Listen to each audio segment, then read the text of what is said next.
Assalamualaikum warahmatullahi wabarakatuh. Kepada yang terhormat Bapak Ibu dosen penguji kinerja PTG.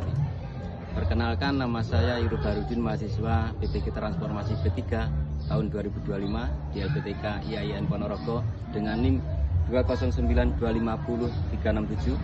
Pada hari ini Kamis 9 Oktober tahun 2025, saya akan melaksanakan praktik pembelajaran dalam rangka penilaian uji kinerja di lembaga yang saya ampuh, SMK Maspati Magetan.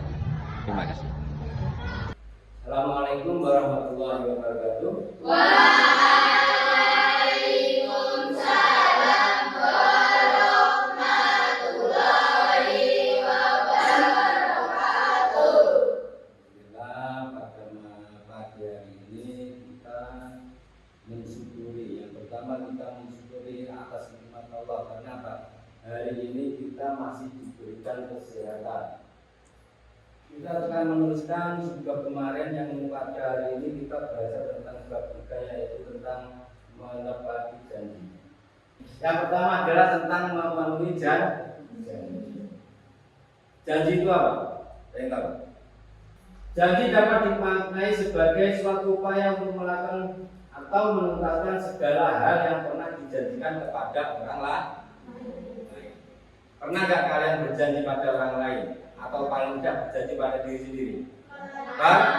Pasti pernah. Kata lain dari memenuhi janji adalah menepati janji. Orang yang memenuhi janji berarti orang yang sudah menepati semua yang sudah dijanjikan. Janji itu segala sesuatu yang selalu kita ingat. Ada nggak yang sering lupa dengan janji? Ada. Siapa? Wong ini. Ya. Nah, perintah memenuhi janji ini merupakan perilaku yang tidak hanya berkaitan dengan sesama manusia, tetapi juga terhadap Allah. Cabang dari janji itu sendiri banyak. Memenuhi janji merupakan satu dari dua kriteria utama selain menunaikan amanah yang menjadi tolak ukur kredibilitas keimanan seseorang. Nah, ini kaitannya janji, menepati janji dan keimanan. Nanti ada di bagian kita. Memenuhi janji adalah sesuatu yang harus diutamakan. Seorang muslim merupakan hamba Allah SWT yang sudah memenuhi janjinya untuk taat kepada Allah dan Rasulnya. Oleh karena itu tidak selayaknya mengingkari janji. Perlunya bersikap memenuhi janji. Yang pertama adalah menjadi bagian dari orang yang bertakwa. Yang kedua merupakan kunci sukses dalam komunikasi sesama itu siapa? Sesama makhluk gaib, sesama manusia tentunya. Terus yang ketiga, terjadinya hubungannya baik dengan memperbesar kepercayaan orang lain. Janji ini menjadi kredibilitas diri. Ketika kita berucap, maka yang kita lakukan apa yang kita ucapkan. Jangan kita ucapkan sesuatu yang baik akan tetapi perilaku kita di kemudian tidak baik alias buruk. Itu boleh nggak? Tentu tidak. Terus yang keempat, menjadi penyebab terhapusnya dosa dan memperoleh surga. Surga itu apa teman? Kita dari SD sampai SMA sering dengar kata-kata surga. Surga itu apa? Surga adalah tujuan kebahagiaan atau tujuan kehidupan dari kita hidup di bumi. Kita semua ini tadinya adalah makhluk surga. Ada yang dari neraka ini? Ada nggak?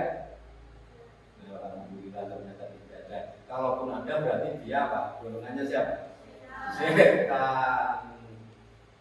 Terus menjadi pribadi yang memiliki wibawa. Ketika kita dapat memenuhi janji, ketika kita dapat memenuhi apa yang kita ucapkan, itu diri kita itu terasa bagaimana ya? Kayak orang ngomong menjadi orang seutuhnya. Lain halnya dengan orang yang istilahnya tidak bisa menepati janji, kalau jadi wong sing kamplong alias kurang. Ada sesuatu yang pernah nggak gitu? Iya kan? Ketika kita mampu melakukan apa yang kita ucapkan, berarti kita istilahnya menjadi manusia seutuhnya. Akan tetapi ketika kita tidak mampu melakukan apa yang kita ucapkan, berarti di sisi lain kita itu selayaknya apa ya? Ibaratnya koyok apa ya? Orang yang tidak bisa menepati janji atau ada sesuatu yang kurang lah. Itu ya. Pernah nggak? Pernah nggak? Terus yang terakhir, terbebas dari semua tuntutan pertanggungjawaban. Karena apa? Segala sesuatu yang kita ucapkan ini adalah nanti dimintai pertanggungjawaban. Makanya berhati-hatilah dalam berucap. Apalagi kalian sudah beranjak dewasa.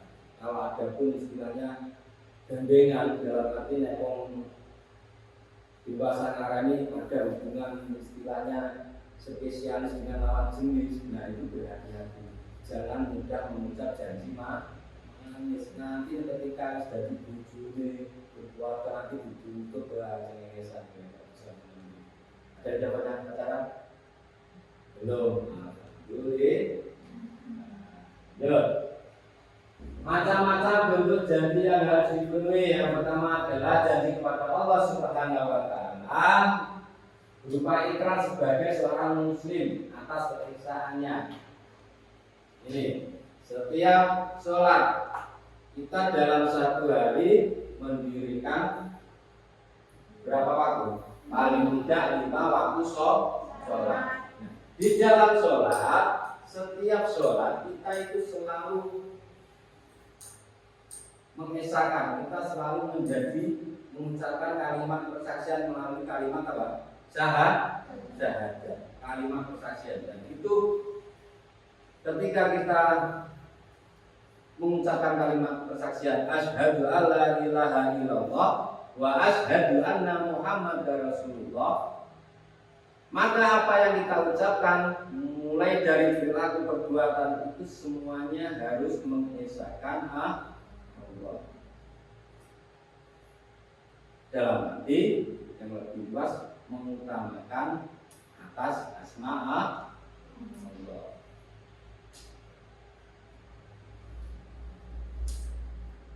Ada yang nggak sholat?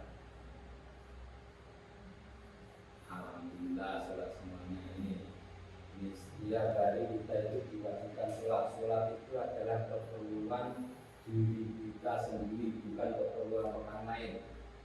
Allah itu tidak perlu kalian sembah, Allah itu tetap hidup. Allah tidak perlu kalian sanjung-sanjung, Allah tetap Maha Esa.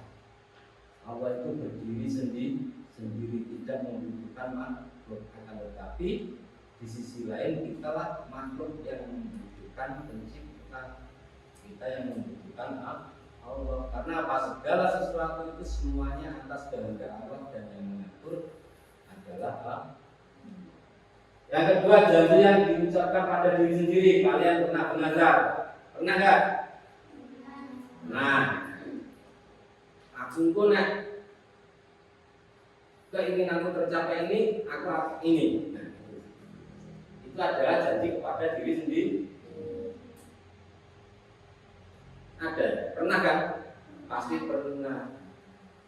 Ketika keinginan kita itu tercapai, pasti kita itu mengucap sesuatu hal kecil yang istilahnya untuk memotivasi diri kita. Aku punya mampu aku harus ini, aku harus ini, pasti pernah.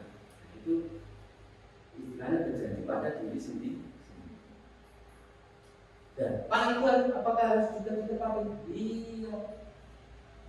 Sebagai bukti kredibilitas kita sebagai manusia yang tersebut. Karena apa? Apa yang dicontohkan Nabi Muhammad Rasulullah SAW itu pun apa yang beliau ucapkan, apa yang beliau lakukan itu semuanya sesuai, mulai dari perilaku, perbuatan, perkataan itu semuanya sesuai. Dan beliau adalah uswatun hasanah kita, suri tawadan bagi kita umat muslim. Yang ketiga, janji kepada orang lain. Nah, janji kepada orang, janji inilah nantinya akan dimintai pertanggungjawaban, apalagi janji kepada orang lain. Janji kepada diri sendiri aja dimintai pertanggungjawaban, apalagi janji kepada orang lain. Janji ini merupakan cabang dari keimanan. Karena apa? Allah mengutus Rasulnya itu juga untuk menepati janji. Pernah nggak Rasul ingkar janji? Ada nggak sesuatu yang diucapkan Rasul itu diingkari? Contoh, perilaku sosok yang memenuhi janji, melaksanakan perjanjian yang sudah disepakati dengan sebaik mungkin, memenuhi janji yang pernah diutarakan, yang ketiga tidak mengkhianati teman seperjuangan menjadi janji sebagai prinsip yang contoh. Ini ada dua cara tentang mensyukuri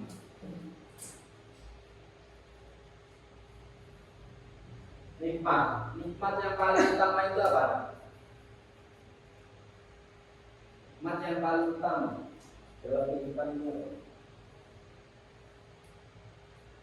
Nikmat sehat ini yang sering kita lupakan. Yang kita sering ingat-ingat itu nikmat tentang apa? Rezeki. Ya ora, nek kowe iku nek duwe-duwe iki syukurmu alhamdulillah wis pol-polan, tapi nek ra duwe duwe kowe lesu hawane pengen dudungan. Ya ora, ya enggak? Nah, apa nek bocah lanang-lanang iki ra duwe duit, ngamuk, inget ya kudu namanya kok pilih. Biasanya ngomong tapi enggak untuk anak-anak kita di SOK ini semuanya baik kan? Lo bersyukur. Semua nikmat pada hakikatnya datang dari Allah Subhanahu wa taala. Selain lo bersyukur kepadanya itu akan kembali kepada yang bersangkutan, karena sesungguhnya syukur seorang hamba tidak akan pernah berpengaruh pada eksistensi Allah. Kowe syukur ora syukur, kowe pegel ora pegel, Gusti Allah tetap Gusti Allah, tetap Maha Esa, tetap Maha segalanya. Mbok kowe iki pegel iki dikasih istilahnya dikasih nikmat sing akeh. Bersyukur alhamdulillah tiap hari Pak karena alhamdulillah. Ya tidak itu. Allah kuwi yo ora tambah gede, ora tambah cilik. Lah kowe nek dikasih contoh nek dikasih suatu istilah musibah, kowe ngono ya Allah. Allah kuwi yo ora tambah gede, ora tambah gede. Allah itu tidak berpengaruh apa yang dilakukan oleh makhluk. Allah tetap Allah tetap yang Maha Esa, Maha Satu. Ini yang harus kita pahami, bahwasanya nikmat tadi yang utama adalah nikmat sehat. Nikmat sehat itu yang tanpa kita sadari apa? Nikmat tentang apa? Kita ini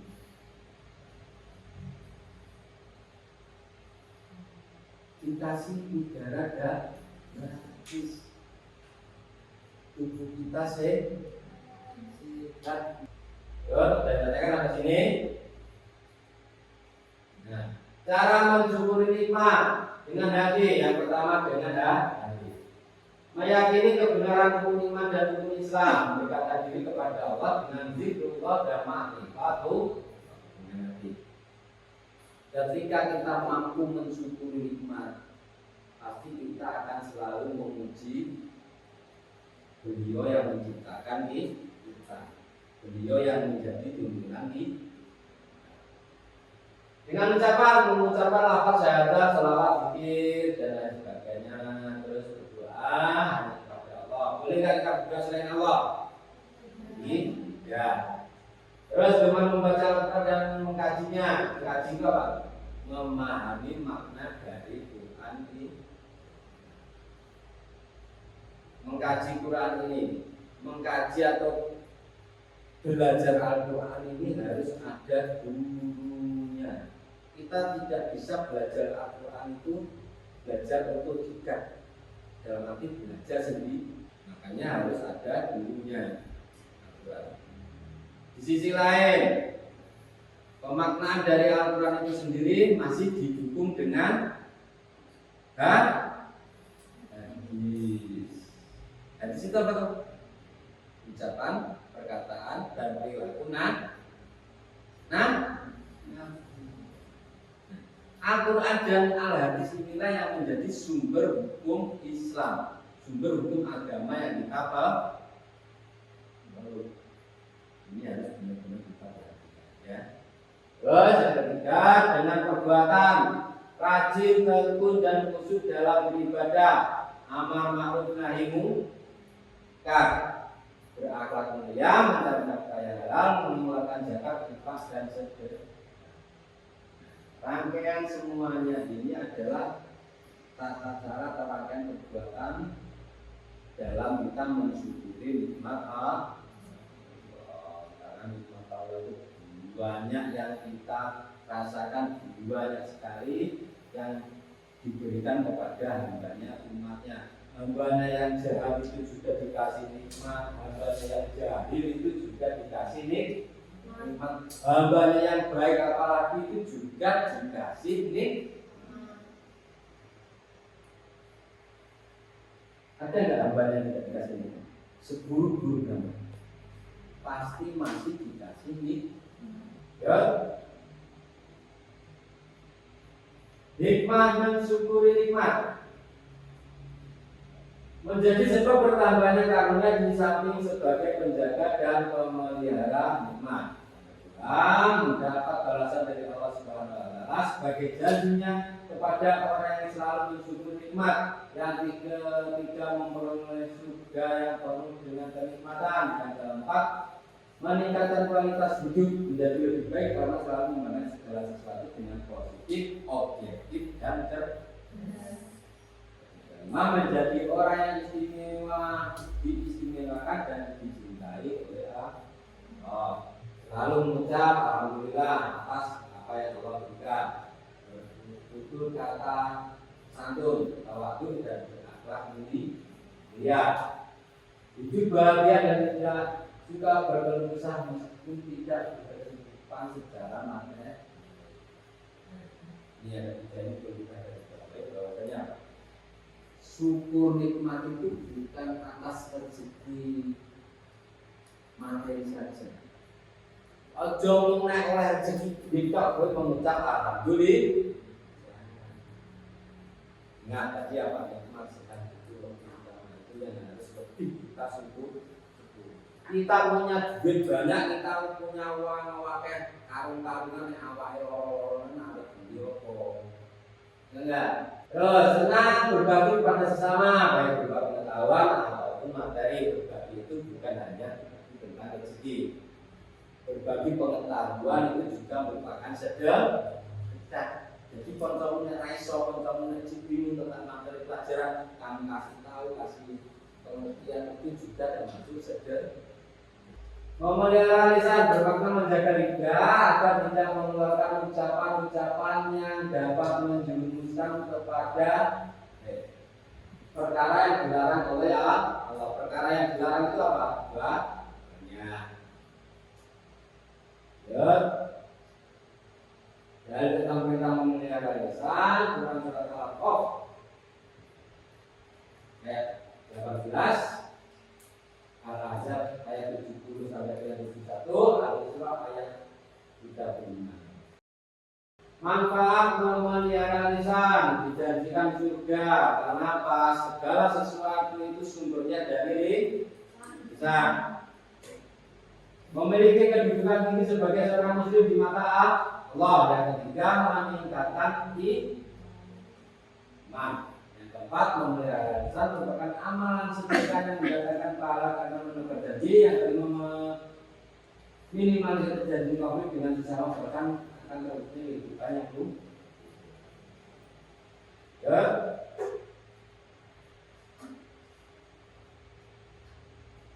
Akibat tidak menjaga lisan.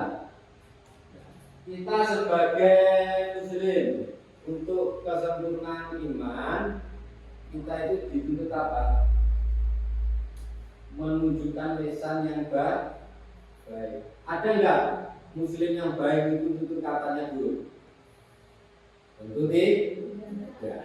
Karena di awal tadi adalah apa yang kita ucapkan, Maka itu yang harus kita lakukan. Yang kedua, melukai hati seseorang yang terkadang tidak disadari oleh orang yang mengucapkan. Timbulnya pertengkaran dan permusuhan antar sesama itu sumbernya juga dari lisan. Terhapusnya pahala karena pahalanya ditransfer pada orang yang dianiaya atau dengan lisannya.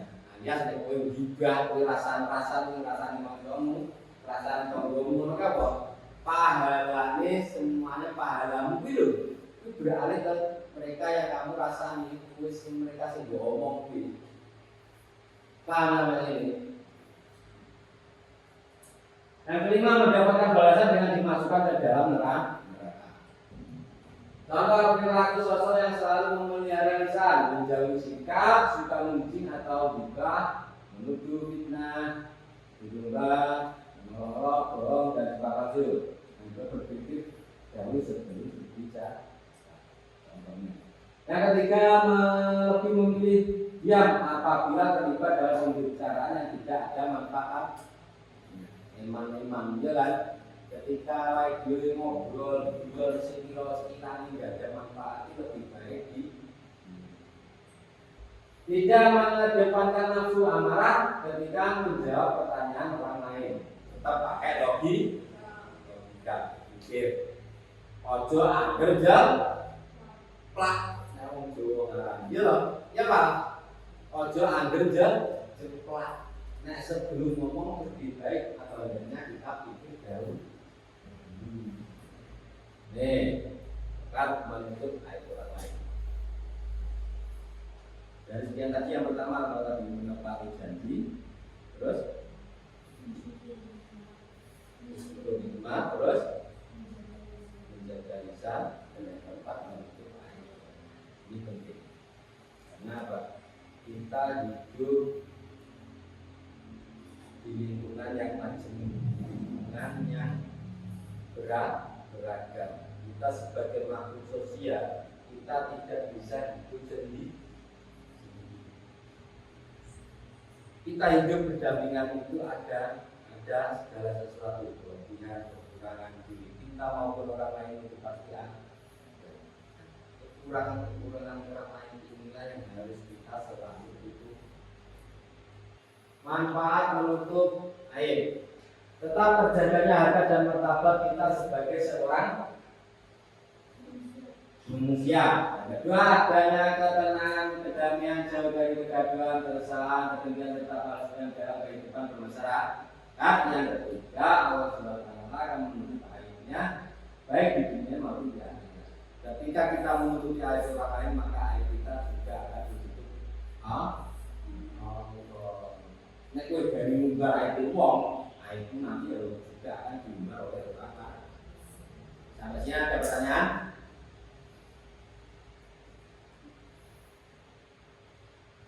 Saya tanyakan? Kira apa? Mengapa menepati janji termasuk cabang keimanan? Mengapa menepati janji termasuk cabang dari keimanan? Karena apa? Menepati janji itu merupakan apa? Itu juga membangun dari kepercayaan dan menunjukkan integritas diri seorang muslim. Andai kata seorang muslim itu istilahnya muslim yang suka berbohong, itu disangkut pautkan dengan agama tidak? Tentunya disangkutkan dengan agama. Sopo to ya berbohong. Kira agamanya apa to ya? Islam. Semua orang muslim kena enggak? Nah, ini merupakan menempati janji itu berarti termasuk integritas diri kita sebagai seorang muslim. Lagi? Ya, gimana Pak?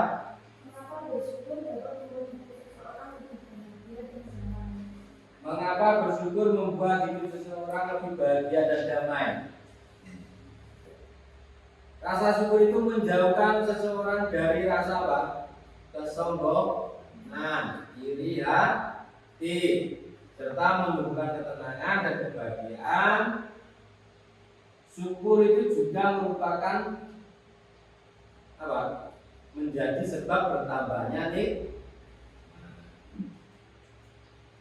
Ya, lagi tadi kan? Pak. Ya, di. Kenapa menjaga lisan tidak sebagai menjaga lisan menjadi bentuk ilmu pada hari akhir? Saya tahu. Karena apa? Menjaga lisan itu tadi termasuk apa? Kata-kata yang tadi mudah diingat apa? Mulutmu adalah harimau. Ucapan yang baik cerminan hati yang bersih dan iman yang kuat. Itu pasti. Seorang yang beriman itu pasti enggan mengucapkan segala sesuatu yang kotor atau ucapan yang buruk, ucapan yang mengiris hati. Pasti tidak. Orang yang beriman itu pasti ucapannya, lisannya pasti bagus, perkataannya itu dapat kita jadikan contoh. Ya, sampai sini paham ya? Nanti akan Bapak kasih tugas lewat email. Kalian buka emailnya di rumah masing-masing. Nanti ada 20 soal, 10 soal untuk tugas sekalian dan ini nanti. Ya, untuk hari ini kalian mencatatnya sudah selesai. Terima kasih untuk hari ini pada kalian semua. Saya ucapkan semoga apa yang kita pelajari hari ini menjadi berkah dan bermanfaat bagi kehidupan kita mulai dari ini sampai nanti di hari akhir. Oke, bila topik dari saya, Wassalamualaikum warahmatullahi wabarakatuh.